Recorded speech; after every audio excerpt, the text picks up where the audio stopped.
Welcome to Aeonkeep, where the ancient legends live.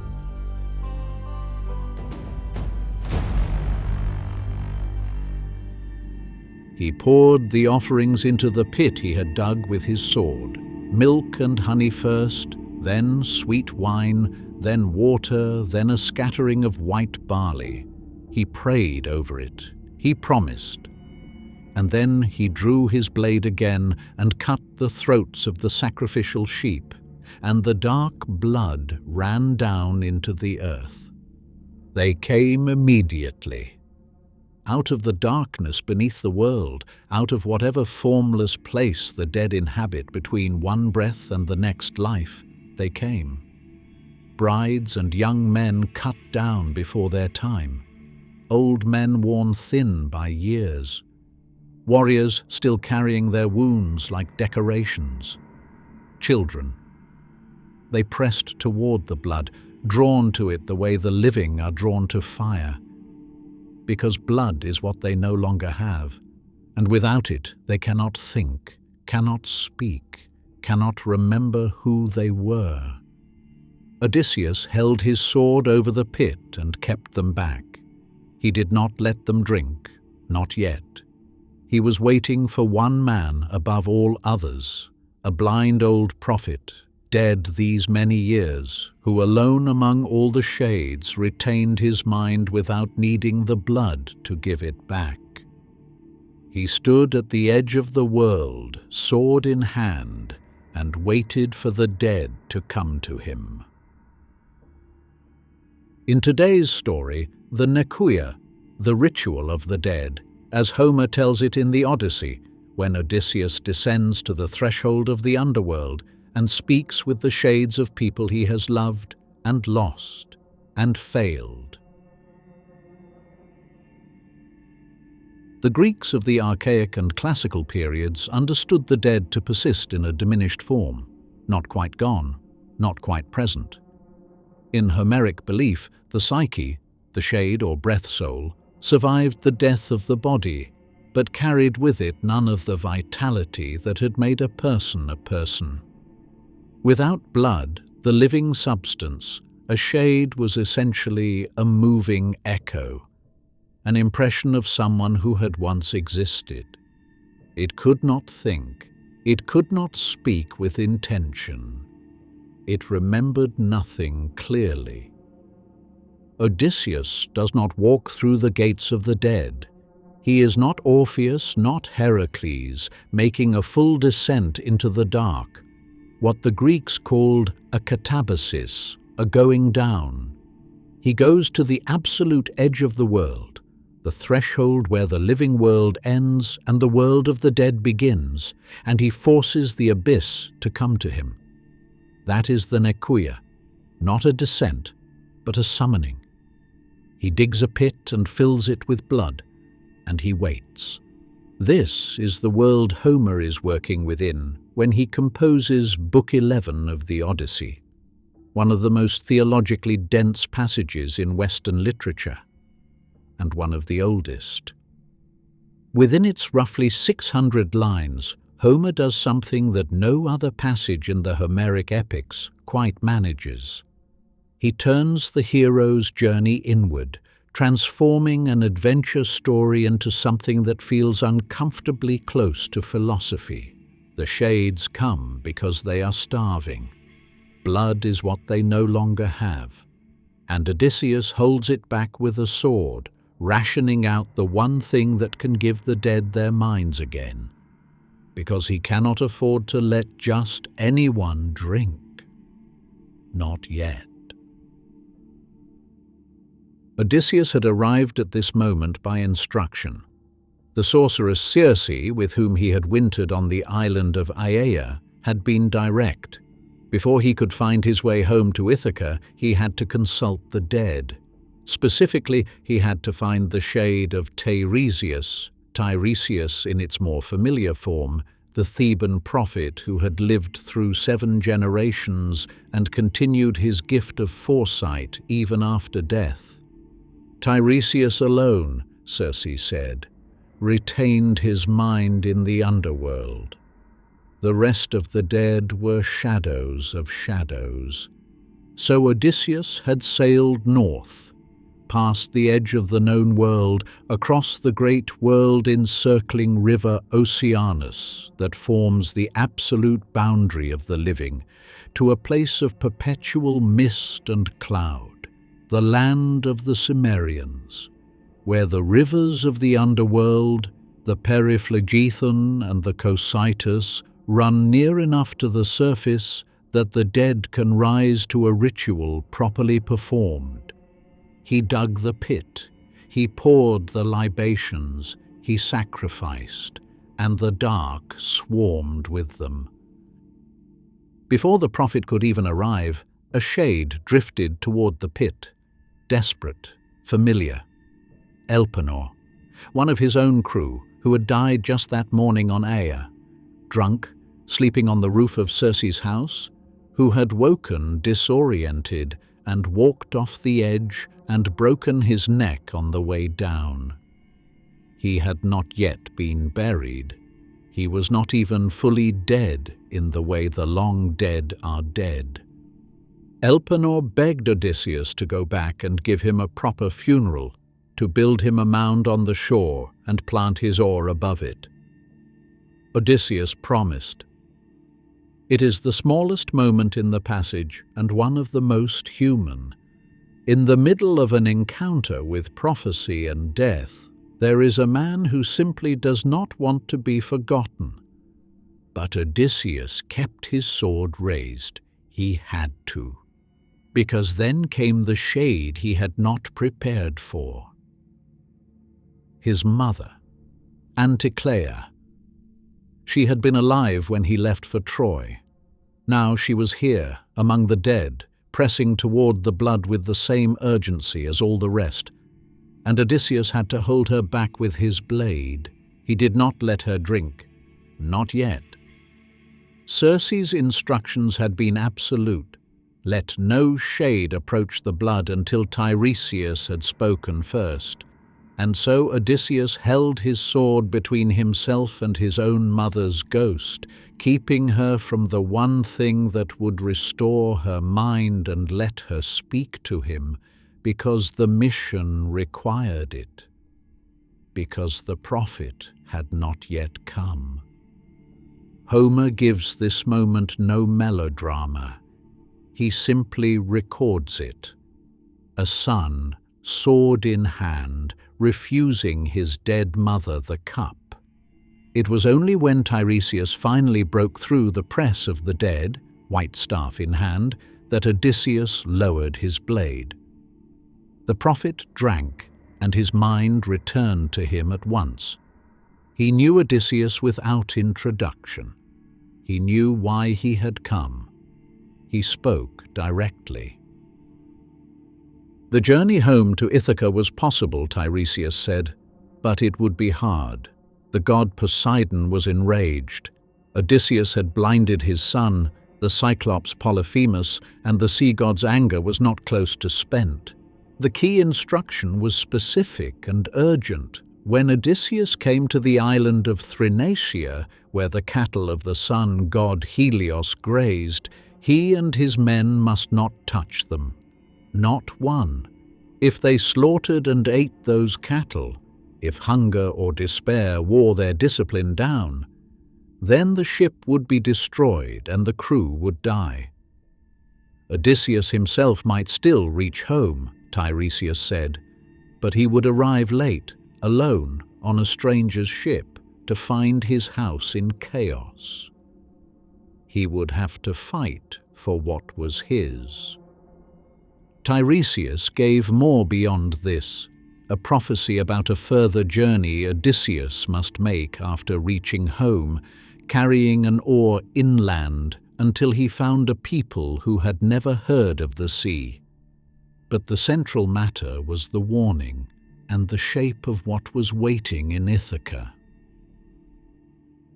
Then Odysseus stepped back and let the other shades approach. His mother drank. Her mind came back. She looked at him the way the dead look at the living. with the recognition that has cost something to arrive at. He asked how she had died. Was it illness? Was it grief? It was grief. She had died longing for him, worn down by his absence, by years of not knowing whether he was alive or dead. She told him this plainly, without accusation. She asked after Penelope, after their son Telemachus, after Odysseus's aging father Laertes, who, she said, slept in the fields with the farm labourers now and would not return to the main house because he could not bear to be there without his son. Then she told him to go home. Odysseus tried to hold her. 3 times he reached for her. 3 times she slipped through his arms like shadow, like a dream. Not because she was unwilling, but because that is what the dead are. She told him not to grieve it. The sinews no longer held flesh and bone together. The fire of the funeral pyre had burned all that away. What he was reaching for had no body left to hold. He could not hold her. He could only speak with her and then let her go. There were other shades in the passage of the famous women, queens, mothers of heroes, each briefly illuminated and released. And then, cutting through the strangeness of it all, came Achilles. Achilles was the greatest warrior of the Trojan War. His rage, his grief, and his death formed the spine of the Iliad. He had known, when he chose to go to Troy, that he was choosing a short life of glory over a long life of obscurity. He had made that choice with open eyes. He had died young, at Troy, and was buried with all the honor his culture could give. Odysseus greeted him with what seemed an appropriate tribute. "Even here," he said, "even among the dead, Achilles has great standing. Surely even here you hold power." Achilles corrected him with a force that shifts the entire register of the passage. "Do not console me about death," he said. "I would rather be the hired hand of the poorest farmer alive, a landless laborer with nothing to his name, than be king over all the dead." In a single statement, Achilles dismantles the logic that drove him to Troy in the first place. The glory he chose, the glory the Iliad is built around, is worth nothing from where he is standing. Life, any life, the most diminished and anonymous life available, is worth more than what he has. Odysseus cannot argue. He is standing at the edge of the world with a sword over a pit of blood, and the greatest hero he has ever known has just told him that living is better than glory. There was still Agamemnon, the king of Mycenae, commander of the Greek forces at Troy. He had survived the war, sailed home, and been lured to a feast by his wife's lover Aegisthus, where he was slaughtered at the banquet table along with his men, cut down like cattle at the manger while they were eating. His wife, Clytemnestra, stood by.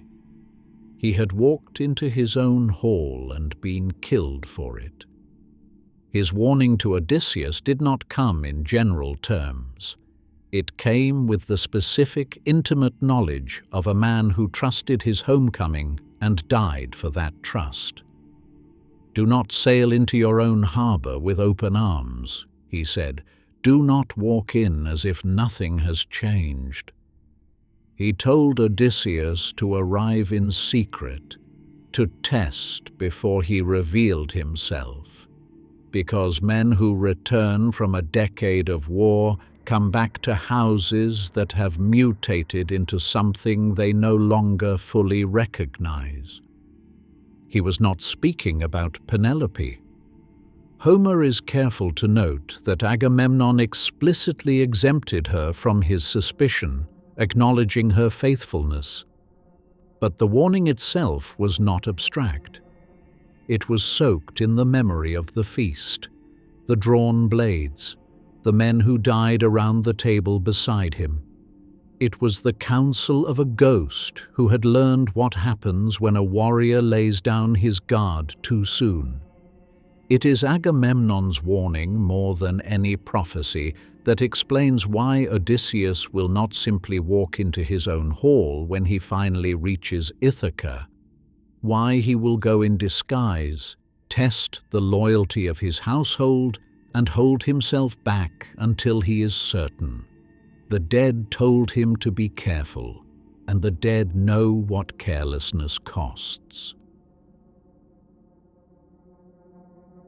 The Nekuia of Book 11 is among the most carefully transmitted and most debated sections of the Odyssey. The Homeric epics were composed orally and written down in the form we have them, likely in the 8th or 7th century BCE, though they preserve material and formulae of considerably greater antiquity.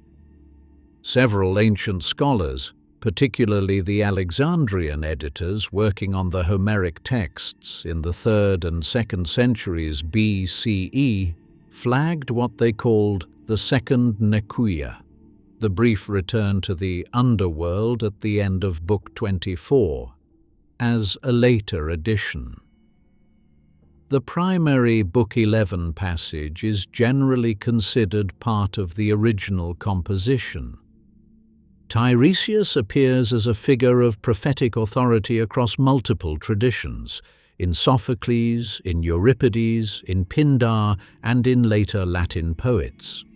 He is consistently the prophet who retains his powers beyond death, though the specific details of his prophecy to Odysseus, including the cattle warning and the further journey with the oar, are distinctively Homeric. The description of the shades' need for blood before they can speak is consistent across the Odyssey and the Iliad. The Homeric underworld does not divide the dead into the rewarded and the punished in any systematic way. There is no judgment, no moral architecture of heaven and hell. The dead simply persist.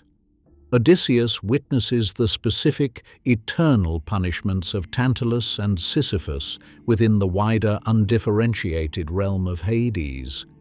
But these are exceptional cases, figures who committed direct crimes against the gods themselves. The ordinary dead neither suffer nor rejoice. They endure. Achilles' reversal, his declaration that any life is preferable to the existence he now has been read since antiquity as a direct comment on the Iliad's value system. Modern scholars, including the classicist Gregory Nagy in his work on Homeric heroism, have examined how the Odyssey systematically revises and complicates the heroic code the Iliad establishes. The Nekuia asks a question that every culture eventually has to ask. What do the dead know that we don't? Homer's answer is not comforting.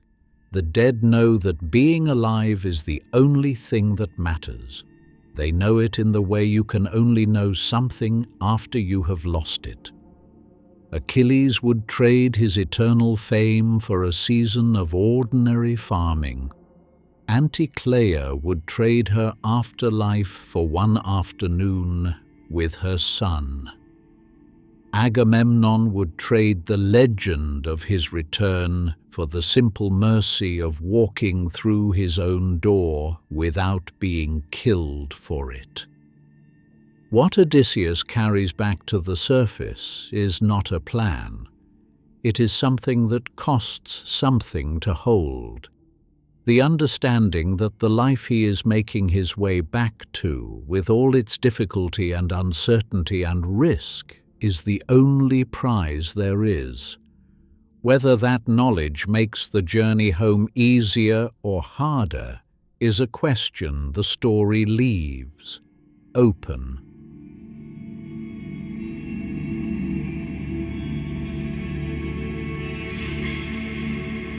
This legend has been told. Subscribe and return to Aeonkeep. More legends await.